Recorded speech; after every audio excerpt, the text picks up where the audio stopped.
How do I claim unpaid overtime? The United States has specific laws that address wage and overtime issues for hourly workers. The Fair Labor Standards Act sets forth specific federal rules regarding requirements that most workers receive at the least the federal minimum wage, as well as provisions for overtime pay when an employee has worked hours that qualify as overtime. When a worker feels that he or she is due unpaid overtime pay, help may be available from the Wage and Hour Division of the United States Department of Labor.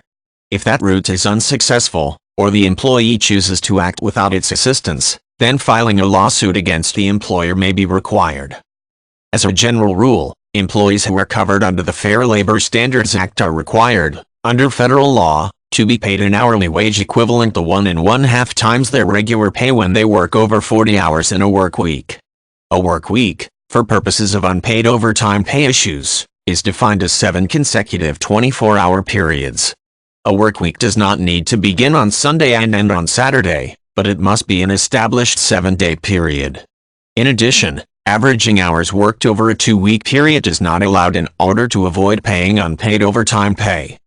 When an employee believes that he or she is owed unpaid overtime pay, one course of action he or she may take is to contact the Wage and Hour Division, WHD, of the United States Department of Labor, USDL.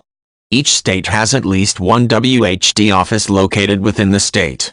The WHD provides oversight for the USDL in an attempt to ensure that employers are not violating the wage and overtime laws. The WHD will frequently contact the employer on behalf of the employee in an attempt to secure the unpaid overtime for the employee.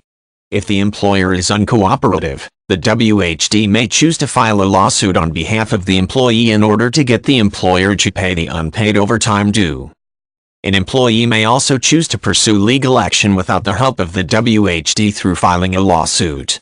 The employee may decide to hire an employment lawyer or file the lawsuit pro se, or without representation. Although pursuing a lawsuit without the help of the WHD may require the employee to incur costs involved with the lawsuit, the employee may be able to recover additional damages aside from the unpaid overtime if the employer's actions were intentional.